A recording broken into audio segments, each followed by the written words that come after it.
The Magic Pen. In the quiet village of Umukoro, there lived a young boy named Chima.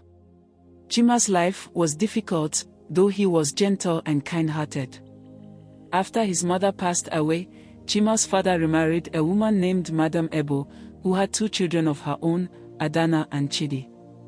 But unlike their stepbrother, Adana and Chidi were spoilt, rude, and cared for very little outside their small world. Madam Ebo, however, was the root of Chima's troubles. She was harsh, often treating Chima as if he were a servant. Every day after school, while Adana and Chidi went straight to their rooms to rest or play, Madam Ebo would bark orders at Chima, instructing him to sweep, wash the dishes, cook, and do every other household chore. Sometimes, when he returned home hungry and tired from school, Madam Ebo wouldn't even give him food, sending him off to work right away. Even worse, this happened in the presence of Chima's father, who seemed blind to his wife's mistreatment. He would occasionally scold Chima for not doing enough around the house, further emboldening Madam Ebo's behavior. Chima learned to bear it all, keeping his head down and his heart open, hoping things might change someday. The 3 children attended the same school, and though Chima wanted to study hard and succeed, he rarely had the time or energy after all the work he did at home. But even at school, Chima remained humble and kind, even to his step-siblings, who didn't respect him and made fun of him when they were with their friends. One day, as they were walking home after school, Chima, Adana, and Chidi saw an old woman sitting by the roadside, looking weary and faint. Her clothes were tattered, and she looked like she hadn't had a meal in days. "Oh, children, please," the old woman begged, "could one of you spare a little water? My throat is dry, and I have not had a drink all day." Adana wrinkled her nose. "AW. You smell, old woman. Stay away from us," she sneered, taking a step back. Chidi snickered, whispering something to his sister, who laughed loudly, echoing in the still afternoon. They both turned away from the old woman and kept walking, ignoring her. But Chima, seeing the desperation in the old woman's eyes, took a deep breath and stopped. He reached into his school bag and took out his water bottle, which still had a little water left. "Here, Ma. Take this," he said gently, offering the bottle to her.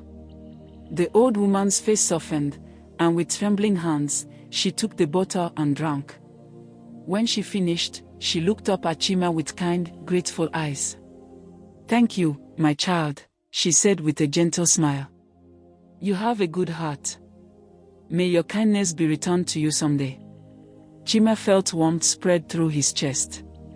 He smiled shyly and hurried to catch up with Adana and Chidi, who laughed at him for giving away his water. But Chima didn't mind their laughter. He knew he had done the right thing. The next day, as they walked to school, they saw the old woman again. She sat in the same spot, looking even weaker than before. "Good morning, children," she greeted them, her voice frail. "Could any of you spare a little food? I haven't eaten in 2 days." Adana and Chidi rolled their eyes and laughed again. "We're not giving you anything, old woman. You should go find your food somewhere else." Adana snapped, walking away. Chidi joined her, muttering, "Yeah, don't expect anything from us." But Chima, his heart heavy with compassion, reached into his bag again. Today, he had a small loaf of bread for lunch, given to him by a kind teacher who had noticed he never had enough food. Chima knew this bread was his only lunch, but he couldn't ignore the old woman's need. "Here, take this," he said, offering her the bread with a soft smile. The old woman looked at him with glistening eyes. She took the bread, her fingers trembling, and took a small bite, savoring it slowly. "Thank you, my dear child," she said warmly. "Your kindness has not gone unnoticed." As she finished the bread, she reached into her old bag and pulled out a small, simple pen. It looked ordinary, but there was something unusual about it, a glow that seemed to shimmer when the sunlight touched it. "For your kindness, I offer you this pen," she said, handing it to Chima. "It may look simple, but it holds a special power. Use it wisely, my child. It will help you in ways you could never imagine." Chima took the pen, feeling its surprising warmth in his hand. He didn't fully understand the woman's words, but he thanked her and slipped the pen into his bag. As he walked away, he felt a strange sense of hope growing inside him, something he hadn't felt in a long time. The day of their school exams soon arrived, and despite his exhaustion, Chima decided to use the pen the old woman had given him. As he wrote, he felt the pen gliding smoothly across the paper as if guiding his thoughts. He remembered everything he had studied, and even the most difficult questions felt manageable. When the exam was over, Chima couldn't believe how confident he felt about his answers. Later, when the results were announced, Chima's heart pounded as he waited for his name. When the teacher finally called it, it was to announce that Chima had scored the highest marks in the entire school. His classmates were shocked, as were his teachers.